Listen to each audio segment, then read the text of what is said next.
Assalamualaikum warahmatullahi ta'ala wabarakatuh. Hello everyone, welcome to Chapter 6, Chemical Equilibrium.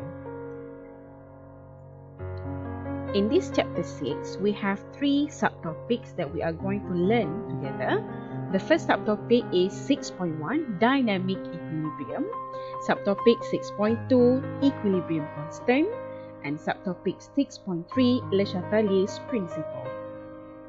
Let's start with the first subtopic, Dynamic Equilibrium. Here are the learning outcomes. At the end of the lesson, students should be able to A. Explain what is a reversible reaction. Number 2 Roman, explain what is dynamic equilibrium. And 3. What is law of mass action? Learning outcome B. State the characteristic of a system in equilibrium. And C, you should be able to interpret the curve of concentration, reactant and product against time for a reversible reaction. Few chemical reactions proceed in one direction only. For example, here we have reactant A and B react together to produce product C and D. And this single arrow show that the reaction is irreversible. For example, here we have methane gas CH4 react with chlorine gas to produce CH3Cl and HCl gas under sunlight, and the arrow shows that the reaction is irreversible reaction. But most chemical reactions are reversible, at least to some extent. Let's take a closer look of what is reversible reaction. A forward reaction is a reaction that proceeds from left to right. Here we have a forward reaction from reactant to product.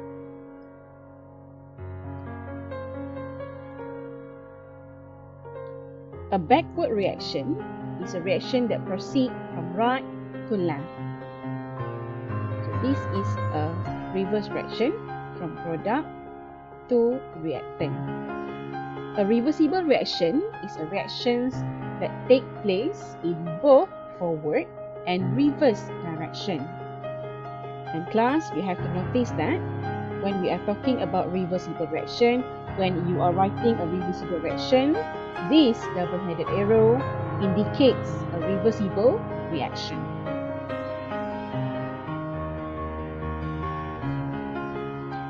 For example, here we have SO2 gas react with oxygen gas in a reversible reaction, produce SO3 gas. Now, in the beginning of the reaction, we only have a reactant species. So, when the reactant species react together to produce a product, as soon as some product molecules are formed, the reverse reaction will begin to take place and the reactant will form from the product.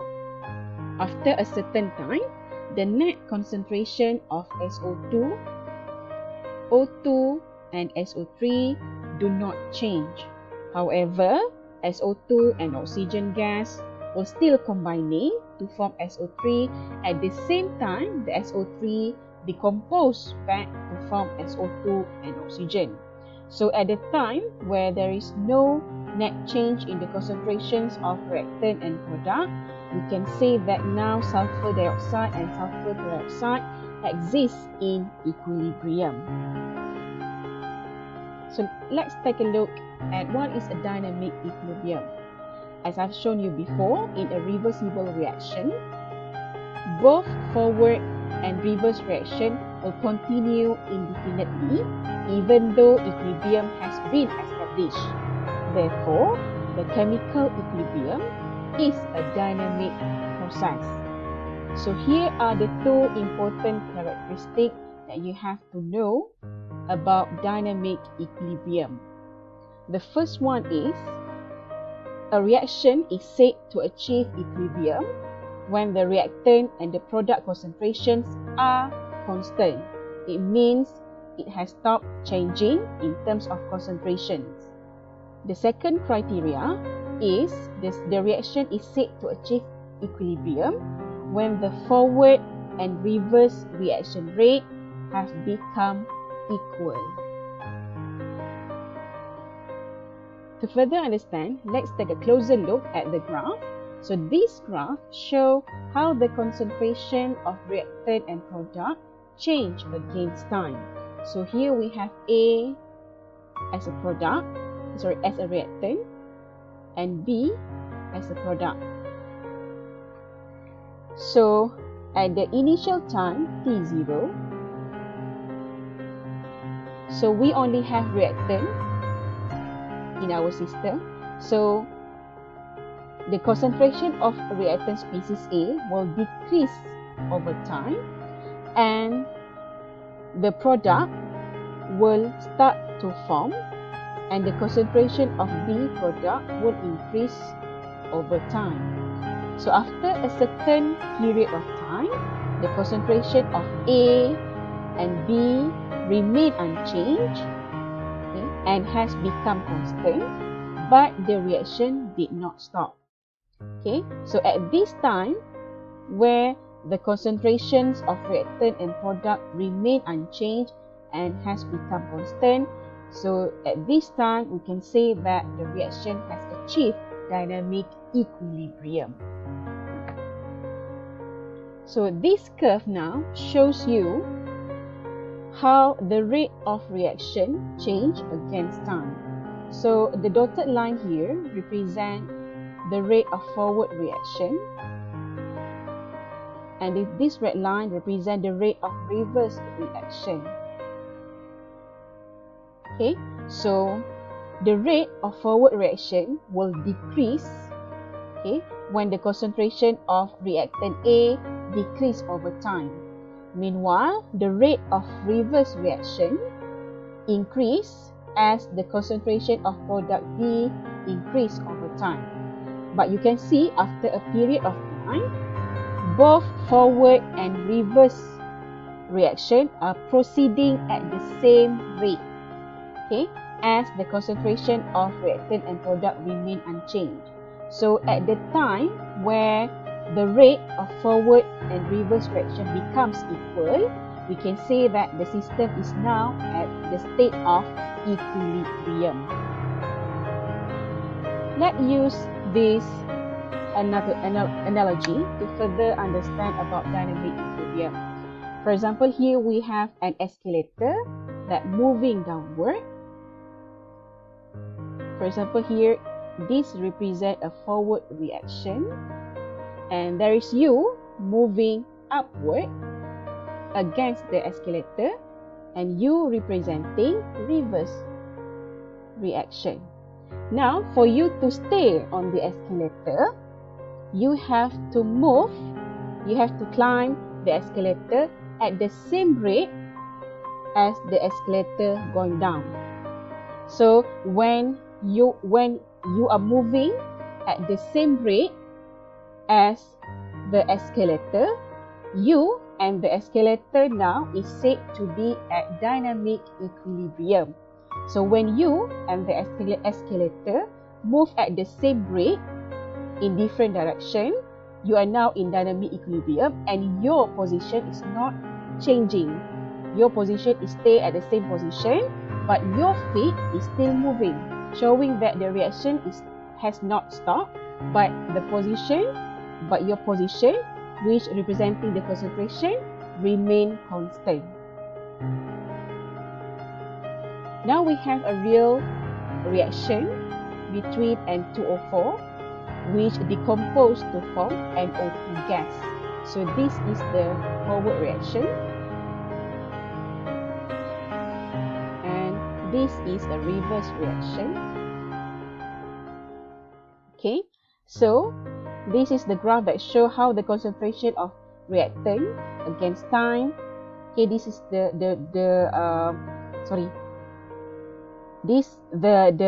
brown line represent the concentration of product which increase over time. So at the time where the concentration of N2O4 and NO2 become constant and does not change, so it is now said that the reaction has achieved equilibrium. So this is the graph of rate against time. So when the rate of forward reaction equal the rate of reverse reaction, so at this time, we can say that the reaction has achieved dynamic equilibrium. So this slide is very important for you. So we have 4 characteristics of system in equilibrium. The first one that is the reaction must occur in a closed system. Number 2, the reaction that has achieved dynamic equilibrium is when the rate of forward reaction must equals to the rate of reverse reaction. Characteristic number 3 is the properties such as concentration, pressure and color of reactant and also the product are constant and remain unchanged. And the last criteria is the final equilibrium position is the same regardless of whether the equilibrium is approached from forward or reverse direction. Now we have law of mass action. Law of mass action, also known as equilibrium law. It is a relationship that relates the concentration of reactant and products at equilibrium. So for a reversible reaction at equilibrium and at constant temperature, a certain ratio of reactant and product concentration has a constant value, which is K, that is known as equilibrium constant.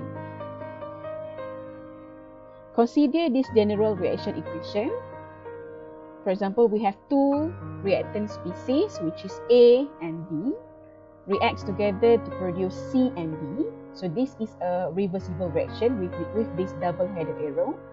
So when the reaction has achieved equilibrium, the K is equals to the concentration of product species rise to the power of its mole coefficient over the concentration of reactant species rise to the power of its mole coefficient.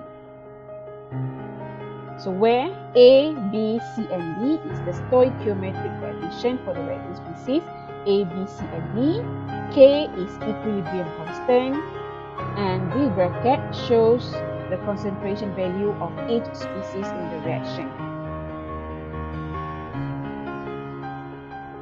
So in the conclusion, the reversible reaction is the reaction where it achieves dynamic equilibrium. So the rate of forward reaction will be equal to the rate of reverse reaction. The law of mass action is related to the equilibrium constant K, and we have 4 characteristics of system in equilibrium, which it must occur in closed system. Number 2, the rate of forward reaction must equal to the rate of reverse reaction. The concentration of reactant and product and also the pressure must become constant, and the equilibrium position become unchanged.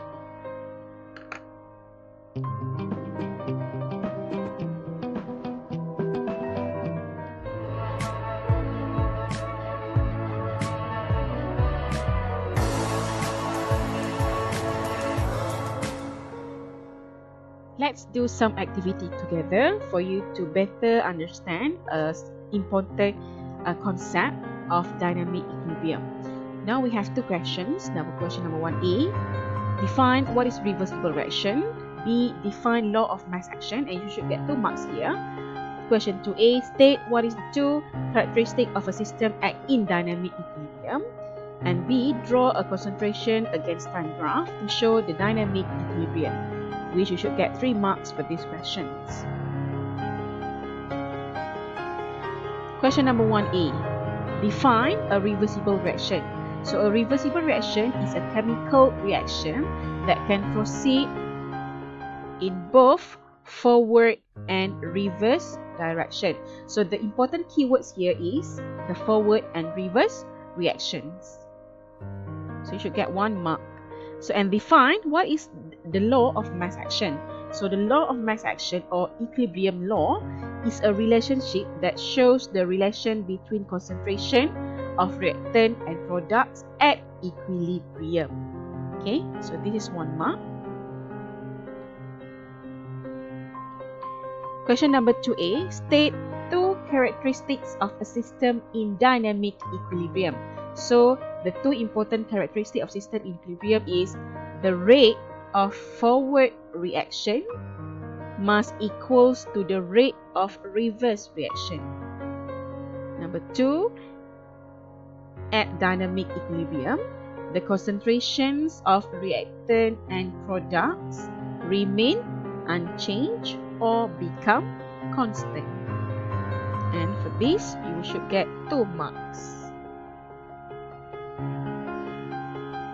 And question 2b, draw a concentration against time graph to show the dynamic equilibrium. So this is the correct answer. Okay, so you should write the correct axis. The y-axis should represent the concentration. The x-axis should represent the time. Okay, so the shape of the graph will give you 1 mark. The correct shape means that the concentrations of reactant must decrease over time, and the concentration of product must start from 0 initially and must be increased over time.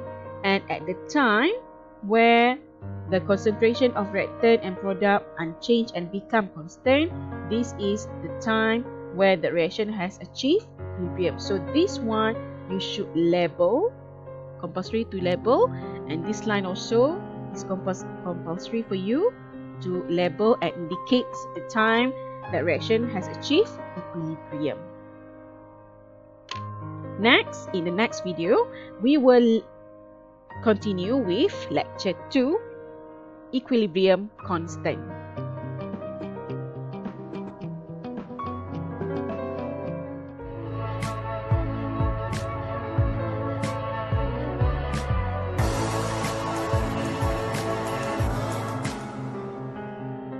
Hello everyone, welcome to lecture 2 of chapter 6, where we will continue with subtopic 6.2, equilibrium constant.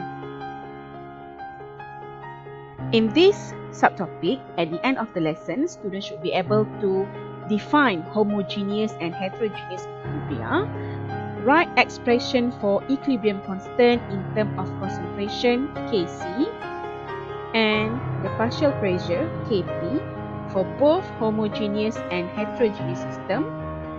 Next, define the degree of dissociation alpha and write the expression for reaction quotient Q. Let's start with the difference between homogeneous equilibrium and heterogeneous equilibrium. For homogeneous equilibrium, the products and reactant are in the same phase. For example, here we have N2O4, which is in the gas phase, decomposed to form 2NO2, which is also in the gas phase. Or we have 2SO2 gas react with oxygen gas to produce SO3, also in the gas phase. Meanwhile, for heterogeneous equilibrium, the product and reactant are in more than one phase, or product and reactant exist in different phase. So for example, here we have calcium carbonate in the solid phase decomposed to form CaO solid plus CO2 gas. Or we have ammonium chloride NH4Cl in the solid phase decomposed to form ammonia gas plus HCl gas. Or we have hydrogen gas plus bromine liquid react to form 2HBr gas. Now we focus on the writing Kc expression. Okay, so the letter K represent equilibrium constant.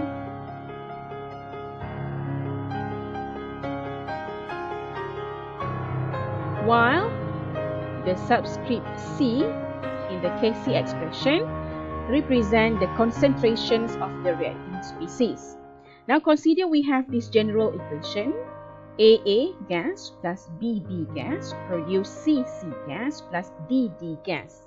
Okay, so the Kc expression will be the concentration of the product species rise to the power of its mole coefficient over concentration of reactant rise to the power of its mole coefficient. For example, here we have N2O4 gas decomposed to form 2NO2 gas. So the Kc expression will be the concentration of NO2 rise to the power of 2, since the mole coefficient is 2, over concentration of N2O4, which is the reactant species. Next we have CH3COOH, which is in the aqueous phase, dissociates to form CH3COO-, which is in aqueous phase, plus H+, which is in aqueous phase. So the Kc expression will be the concentration of CH3COO- times concentration of H+ ion over the concentration of the reactant, which is CH3COOH. Note that, and please highlight this, the unit of concentration of each species must in the unit of molar or mole per liter. Next, writing Kp expression. So here the K represent the equilibrium constant,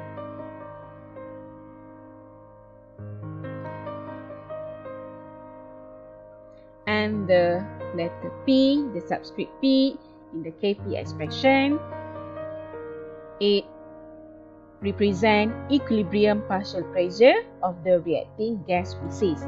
And please take note that only the species which is in the gaseous phase will be involved in the Kp expression. For example, here we have, so the Kp expression for this general reaction will be partial pressure of reactant C to the power of small c times partial pressure of product D to the power of small d over partial pressure of reactant gas A to the power of small a times partial pressure of gas B raised to the power of its mole coefficient B. For example, here we have N2O4 gas decomposed to form 2NO2 gas. So the Kp expression will be P, the partial pressure of NO2 gas, raised to the power of 2, since the mole coefficient for NO2 is 2, over partial pressure of the N2SO4 gas. Here we have nitrogen gas plus 3 hydrogen gas produce 2 ammonia gas. And reminder once again, before we writing the Kp expression, you should check that the reaction has already balanced. So the Kp expression for this reaction above is the partial pressure of ammonia gas raised to the power of 2, since the mole coefficient is 2, over the partial pressure of nitrogen gas times the partial pressure of hydrogen gas raised to the power of 3, since the mole coefficient for the hydrogen gas is 3. And highlight this because this is also important. The unit of pressure for each of the gaseous species must be in the unit of atm. And please highlight this as well. The equilibrium constant expression, which is Kc and Kp, are also called equilibrium law. And please bear in mind as well that the Kc and Kp value is dimensionless or no unit quantity.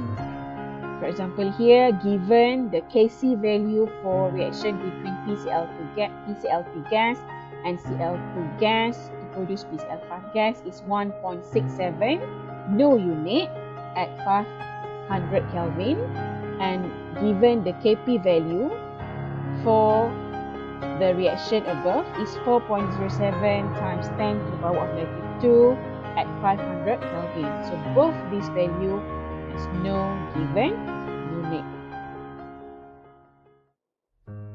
So in quoting a value for the Kp or Kc, you must specify the balance equation first. Okay, make sure the equation is balanced and including the phase of each reactant or product must be annotated well, and also given the temperature of the reaction. For example, let's do this example together. So the instruction is write expression for Kc and Kp if applicable for the following reversible reaction at equilibrium. So note, please balance the equation first. For A, you have HF aqueous dissociates into H plus ion plus F minus ion. So to write the Kc expression, so both species involved in the Kc expression, so the concentration of H plus times concentration of F minus over the concentration of reactant, which is HF. For B, 2NO gas plus oxygen gas produce 2NO2 gas. So the Kc expression will be concentration of NO2 gas to the power of 2 over concentration of NO to the power of 2 times concentration of oxygen gas to the power of 1. And since the species, the reactant and product species also in the gas phase, so this reaction also have a Kp expression. So the Kp value or the Kp expression is the partial pressure of NO2 gas to the power of 2 over partial pressure of NO2 gas to the power of 2 times partial pressure of oxygen gas. For C, the Kc value will be concentration of NO2 to the power of 4 times concentration of O2 to the power of 1 over concentration of N2O5 to the power of 2. And this reaction also has a Kp expression, which is the partial pressure of NO2 to the power of 4 here times partial pressure of O2 to the power of 1 over partial pressure of N2O5 to the power of 2. Now let's focus on writing Kc and Kp for heterogeneous equilibrium. So heterogeneous equilibrium is the reactant and product in different phases. For example, here we have calcium carbonate, which is in solid, decomposed to form CaO solid plus CO2 gas. So when we're writing the Kc value, so the Kc represents concentration of product CaO times concentration of CO2 over concentration of CaCO3. However, class, we could ignore the concentration of CaO in this reaction since the CaO reactant appear in the solid phase and also the CaO also appear in the solid phase. So the concentration of pure solid, pure liquids and solvent do not appear when we writing the equilibrium constant expression. Okay, because it is impossible for us to measure the concentration of pure solid, pure liquid and pure solvent. Okay, so the Kc expression only involve substance in the aqueous phase and also in the gas phase. So the Kc expression for this reaction is only equals to the concentration of CO2 gas. And the Kp expression only involve CO2 gas because it is only substance that exists in the gas phase. So Kp is equals to the partial pressure of CO2 gas.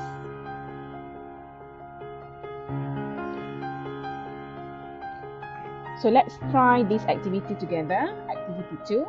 So write expression for Kc and Kp is applicable for the following reversible reaction at equilibrium. So the value of concentration and the partial pressure of each species is the value of the species at equilibrium. So one, we have HF aqueous plus H2O liquid produce H2O plus ion aqueous plus F minus aqueous.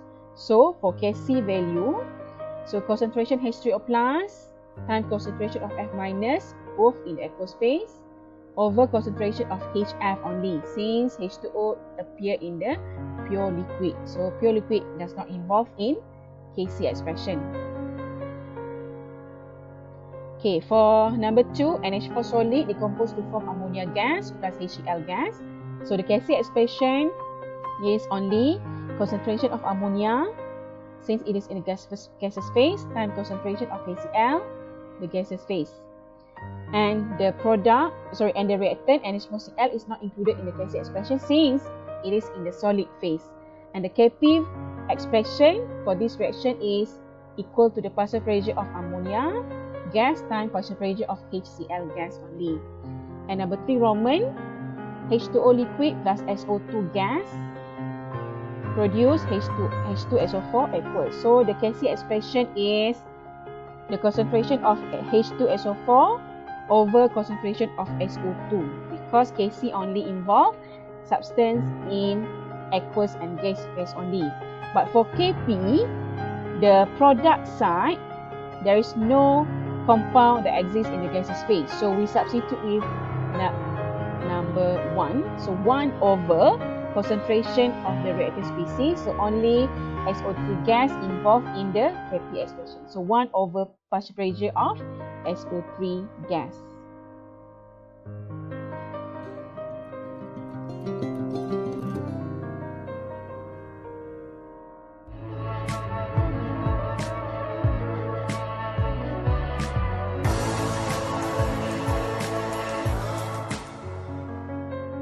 Hello everyone, welcome to the second video of subtopic 6.2 Equilibrium Constant. In the previous video, I have shown you how to write the equilibrium expression in terms of Kc and also Kp.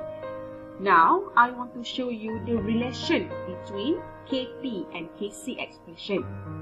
For your information, in most cases, the Kc value is not equal to the Kp value of the same reaction. But when we want to combine both Kc and Kp expression in a single equation, where we know that the Kc is written as the concentration of each product species raised to the power of its mole coefficient, divide with the concentration of each reactant species to the power of its mole coefficient, while Kp is the partial pressure of each product species to the power of its mole coefficient, divide the partial pressure of each reactant species to the power of its mole coefficient. So when we combine these two equations together, we will get a new formula or a new equation where Kp is equals to Kc times Rp to the power of delta N. So delta N here is the total mole coefficient of gaseous product minus total mole coefficient of gaseous reactant. So in this case, the total mole coefficient of product species is C plus B, while the total mole coefficient of reactant species is A plus B.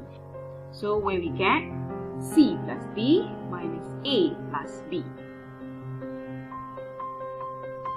So in this table class, I want to show you the importance of how equilibrium constant is really dependent on how the chemical equation is written and balanced.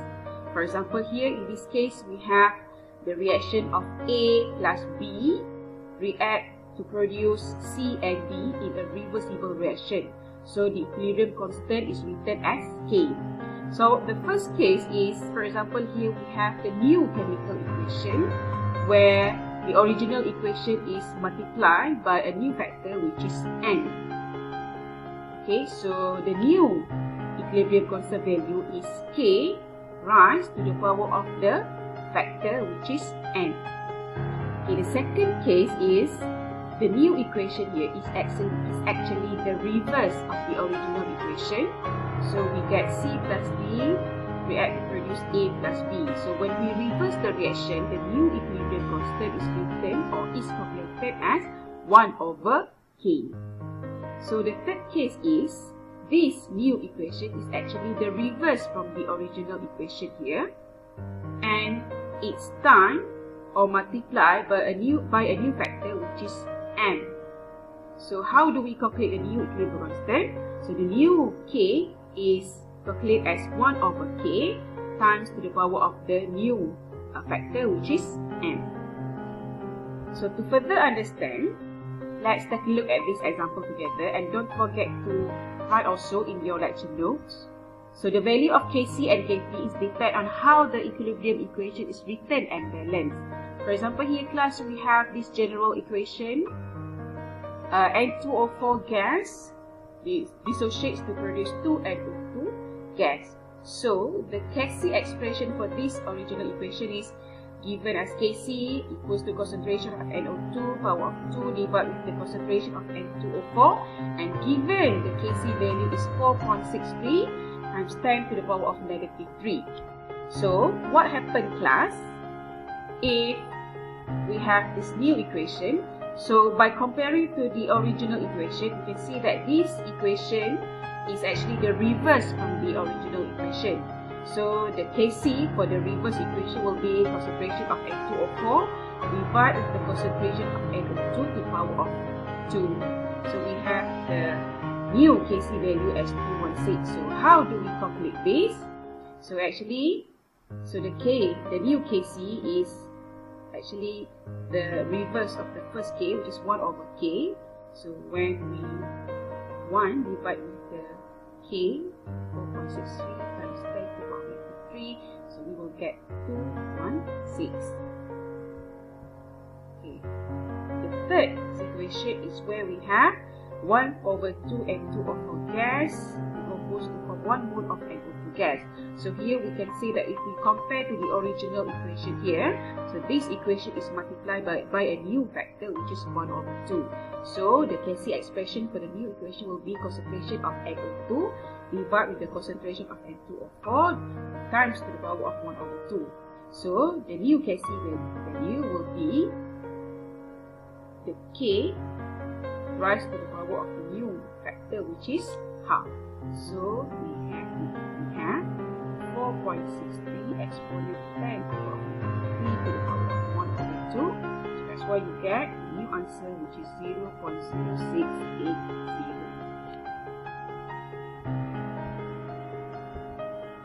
So now let's take a look at the new terms, which is degree of dissociation with the symbol of alpha.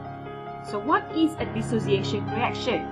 A dissociation reaction is how a big molecule or a large molecule, complex molecule, is broken down into smaller molecules or broken down into smaller atoms or ions. For example, here we have PCl5 gas is dissociates to produce 1 mole of PCl3 gas plus chlorine gas. Or here we have N2O4 gas dissociates to form 2 mole of NO2 gas. Or we have ammonium chloride NH4Cl dissociates into ammonia gas and HCl gas. So the fraction or the percentage of the molecules that dissociate is called the degree of dissociation, alpha. So when complete dissociation occurs, so the value of alpha is 1 or 100% dissociations occur.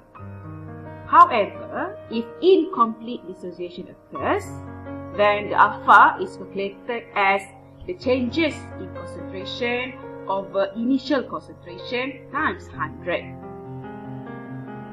Okay, and you have to know that the value of equilibrium constant, Kc and also Kp, do not change even if the percentage dissociation alpha increases.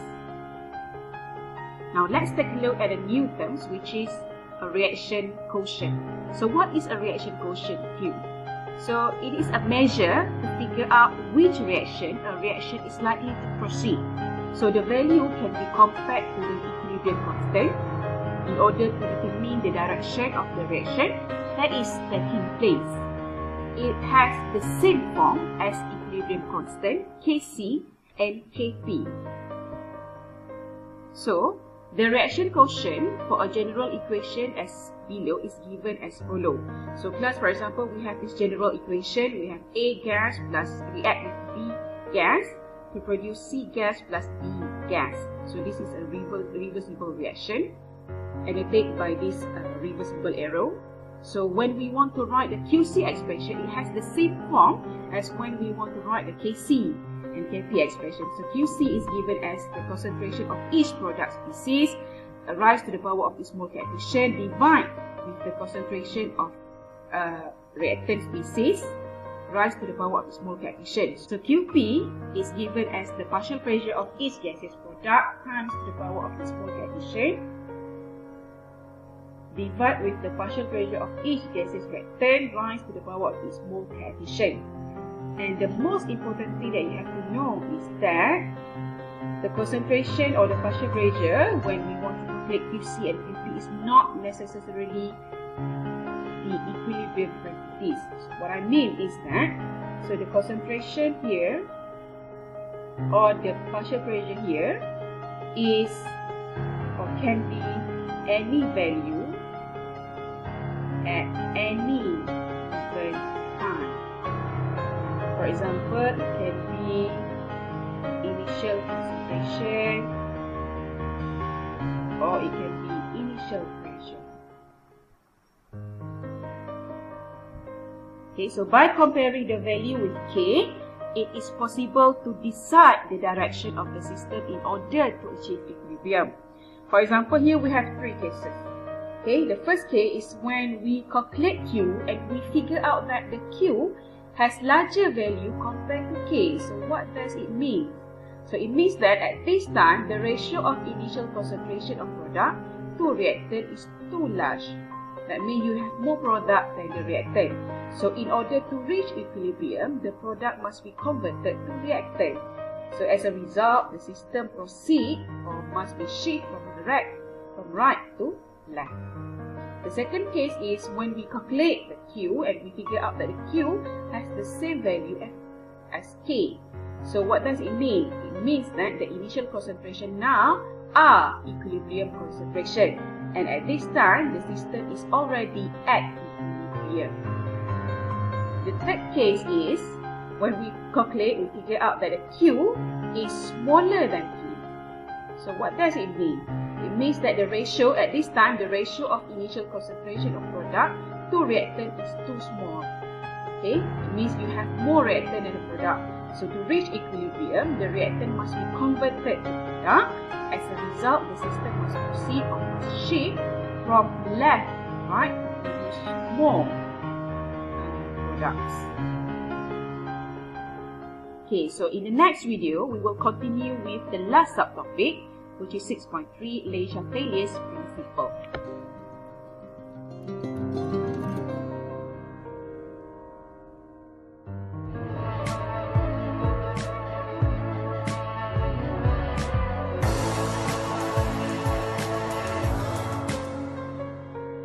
Hello everyone, welcome to the last subtopic of chapter 6, which is 6.3, Le Chatelier's principle. At the end of the lesson, students should be able to A. State Le Chatelier's principle, B. Explain the effect of the following factors on a system at equilibrium by using Le Chatelier's principle. The effect either can be concentration of reacting species, pressure by changing volume, addition of inert gas at constant volume, addition of inert gas at constant pressure, temperature, and catalyst.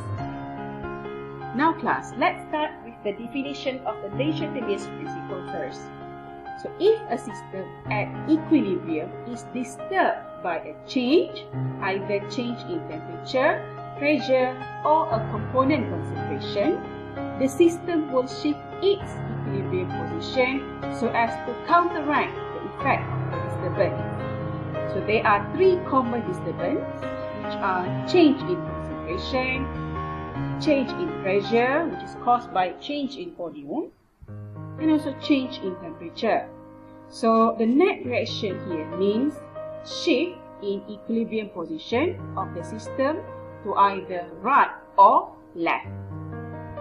So let's take a look at this general equation. We have two reactants, A plus B react to produce C.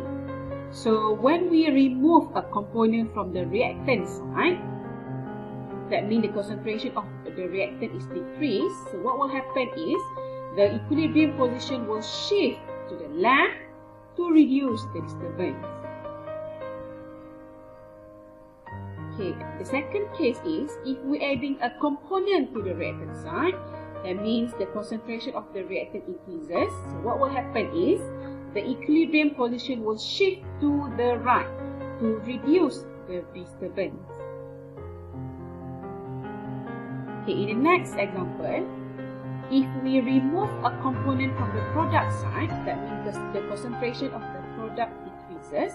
So what will happen? The equilibrium will shift to the right to reduce the disturbance.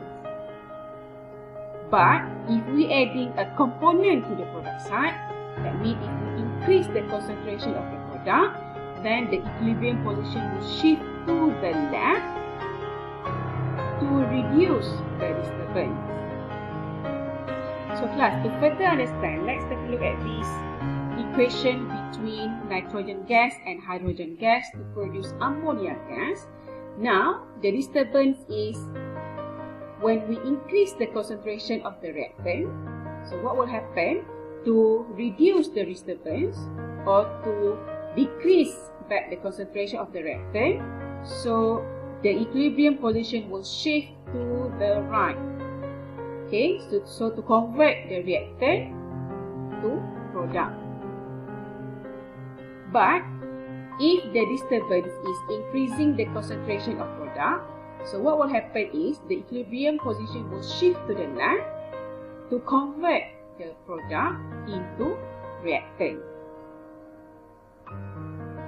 Now, let's take a look in changes in pressure or volume. So changes in pressure or volume is only involve system with the gaseous component. It's only applied for the component in gaseous state. Because liquid and solids are nearly irreversible. Now the pressure change in three ways. Either changing concentration of a gaseous component, or adding inert gas, or by changing the volume of the reaction vessel. Now class, as you have learned in chapter 5 about ideal gas, so based on the ideal gas equation, which is PV equals to nRT, the pressure is directly proportional to the number of mole, which is the N of the gas molecules. So the stoichiometric coefficient of chemical equation represents the total number of mole of gas molecule on each side of the equation. So therefore, a system can counteract the changes in pressure by shifting the equilibrium position towards the side with fewer or more number of mole of gas in order to decrease or increase the pressure of the system. Now, let's take a look at this example. For equation number 1, which is we have N2O4 gas decomposed or dissociates into 2 moles of NO2 gas. So on the reactant side, we have 1 mole of gas molecule, but on the product side, we have 2 mole of the gaseous molecules. Okay, equation number 2, we have nitrogen gas react with 3 mole of hydrogen gas to produce 2 mole of ammonia gas. So on the reactant side, we have 1 mole of nitrogen plus 3 mole of hydrogen gas. So total number of mole of gas molecule on the reactant side is 4 moles, while number of mole of gas at product side is 2 mole. Okay, reaction number 3, we have 2 H2O gas associates into 2 hydrogen gas plus oxygen gas. So on the reactant side, we have total mole of gas, which is 2 mole. But on the product side, we have a total of 3 mole of gas molecules. For reaction number 4, we have ammonium chloride dissociates into ammonia gas plus HCl gas. So since ammonium chloride is in solid phase, so we have 0 mole of gaseous molecule on the reactant side. Okay, but we have a total of 2 mole of gaseous molecule on the product side. Okay, reaction number 5, we have H2O liquid react with SO3 gas to produce H2SO4 aqueous. So on the reactant side, we have 1 mole of gaseous molecule, but on the product side, we have 0 mole of gaseous molecules. So consider this general equation. We have 3B of gas to produce 1 mole of C gas. So now we have 3 mole of gaseous molecule on the reactant side, and we have 1 mole of gaseous molecule on the product side. Okay, so if we increase the pressure, the equilibrium position will shift to the side with lower number of mole of gas. As you know that because pressure is directly proportional to the number of mole of gas, so when we increase the pressure, to reduce the pressure, the system will shift to the side with lower number of mole of gas. But when we decrease the pressure of the system, okay, in order to increase back the pressure, so the equilibrium position will shift to the side with higher number of mole of gas. For example here, what happens to the system if volume of the container decrease? So class, because we have learned in chapter 5 about Paul's law, so when the volume decrease, so the pressure will increase. So that's why when volume decrease, pressure increase. So what happens to the system if the pressure increase? Okay, so to overcome the disturbance, okay, so on the product side, on the reactant side, you have 2 mole of gas. On the product side, you have 1 mole of gas. So to reduce the disturbance or to reduce the pressure, okay, so the system or the equilibrium position will shift to the right with fewer number of mole of gas. Okay, what happens to the system if volume of the container increases? So when volume increases, the pressure will decrease. So the real disturbance here is the pressure of the system decreases. So how to increase again the pressure? So if you look at this chemical equation, you have 2 mole of gas on the reactant side. On the product side, you have 1 mole of gas.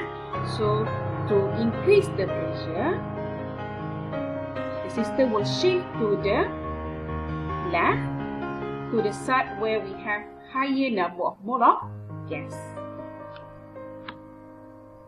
So in the next video, we will learn about how the addition of inert gas affect the position of system at equilibrium.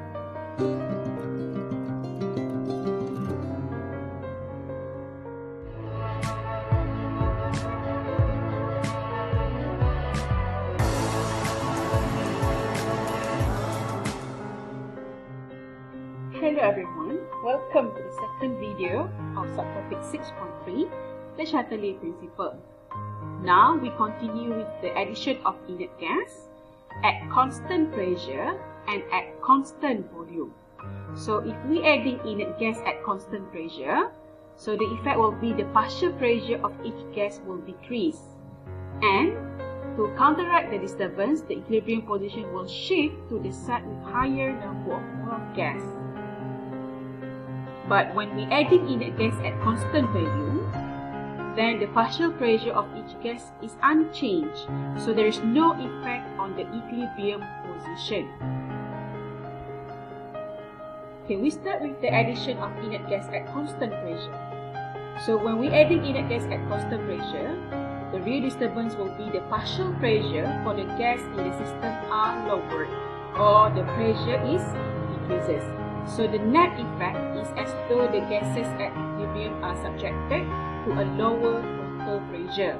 So according to the Chatelier principle, the addition of noble gas favors the direction that increase the number of mole of gas. So to further understand, for example here we have the system between the reaction of N2O4 gas to dissociates into 2 mole of NO2 gas. Okay, so now in the mixture we have the mixture of NO2 gas and also N2O4 gas. So each of gas has their own partial pressure, where the partial pressure of NO2 is 6 atm and the partial pressure of N2O4 is 4 atm. So it brings the total pressure in the system or in the mixture is 10 atm. So now class, what happens if we add inert gas, for example helium? Okay, so after addition of helium, so now in the mixture we have 3 mixture of gas, which is helium, NO2 and N2O4. So we know that the helium must have its own partial pressure, which is now the partial pressure of 1 atm. But in order to keep the partial pressure constant as 10 atm, okay, so the effect is that in order to keep the total pressure constant at 10 atm, then the partial pressure of NO2 has to be increased from 6 atm to 5.5 atm, and N2O4, the partial pressure has to be decreased from 4 atm to 3.5 atm. So we can say that in order for the total pressure to remain constant, so the partial pressure of NO2 and the partial pressure of N2O4 in the system is decreased after addition of helium. So this is the disturbance. So in order to counteract the disturbance, the equilibrium position will shift to the right with higher number of mole of gas to increase the pressure of the system. Okay, for example here, class, we have the reaction between PCl3 gas and Cl2 gas to produce PCl5 gas. So on the reactant side, we have 2 mole of gas. On the product side, we have 1 mole of gas. So when we adding, so what happens to the system if we add helium at constant pressure? So when we add inert gas at constant pressure, then the effect will be, the disturbance will be, the partial pressure of each gas is decreases. So to counteract the disturbance, which is here, so the system will shift to the left, to the side that has higher number of mole of gas.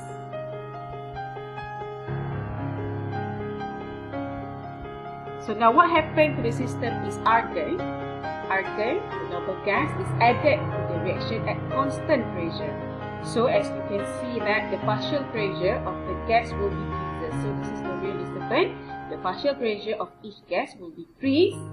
Okay, so in order to counteract the disturbance, so the system will shift to the right where we have higher number of mole of gas, which is here to the product side we have 3 mole of gas compared to reactant that only has 2 mole of gas. So the equilibrium position will shift to the right.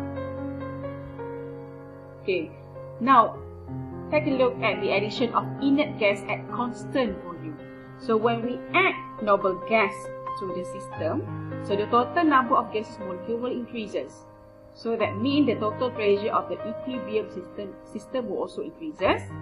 However, the partial pressure of each gases in equilibrium system at constant volume remain unchanged. Okay, for example, here we have 2H2O gas dissociate into 2 hydrogen gas plus oxygen gas. So on the reactant side we have 2 mole of gas, but on the product side we have 3 mole of gas. Okay, so what happened to the system if helium is added to this reaction at constant volume? So when we add inert gas at constant volume, so the partial pressure of this gas is unchanged. Okay, so since the partial pressure of each gas is unchanged, that means if we add in helium at constant value, so there is no effect on equilibrium position. Let's take a look at another effect, which is changes in temperature. So only changes in temperature can change the value of equilibrium constant K. So for example, you know that Kc is concentration of product divided with the concentration of reactant. So if the concentration of product decrease, then the Kc value will decrease. Okay, but when the concentration of product decrease, then the Kc value will also increases as the concentration of product to the Kc is directly proportional. Okay, so we have 2 types of reaction. Which one? Exothermic reaction. So exothermic reaction is the reaction where the heat is released to the surrounding. And 2, we have endothermic reaction where the reaction is absorbing heat from surrounding to the system. Okay, so let's take a look at the first reaction, which is exothermic reaction, which is the reaction that releases heat to the surrounding. So here we have, for example, PCl3 gas reacts with chlorine gas to produce PCl5 gas. So since the reaction is exothermic, then we have delta H with negative value. So since the reaction releases heat, so we can assume that the heat can be written as a product. So the new equation will be PCl3 plus chlorine gas produce PCl5 plus heat since the heat is released to the surrounding. Okay, so when we increase the temperature, so now the disturbance is increasing the temperature. So when we increase the temperature, That means we are adding heat to the system. Okay, so when the heat increase, in order to reduce the disturbance or to reduce the heat, okay, so the equilibrium will shift to the left in order to reduce the heat. Now, what happens if we decrease the temperature? Okay, decrease the temperature, that means we remove heat from the system. So now we remove the heat from the system. So in order to counteract or to increase the temperature, so the system will shift to the right. Okay, to adding more heat to the system. Okay, now for endothermic reaction, which is the reaction that absorbs heat. So for example, we have nitrogen gas plus oxygen gas produce 2 NO gas. So since it is endothermic reaction, then the delta H value will have a positive symbol. Okay, so since the reaction absorbs heat, we can assume that the heat as a reactant. So the new equation will be nitrogen gas plus oxygen gas plus heat produce 2 NO gas with the delta H positive 180.5 kilojoule. So for endothermic reaction, when we increase the temperature, that means we add heat to the system. So when the temperature increase, to reduce the disturbance or to reduce the heat or temperature, the system will shift to the right to reduce the heat.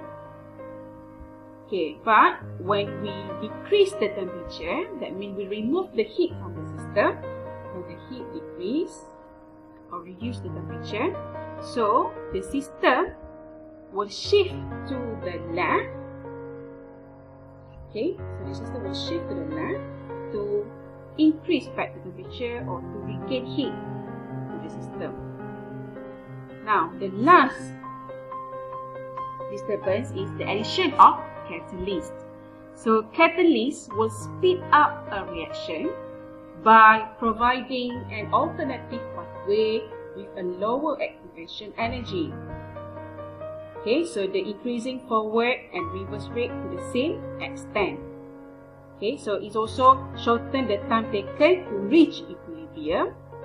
But remember that addition of catalyst has no effect at all on the equilibrium position, as well no effect on the value of Kc.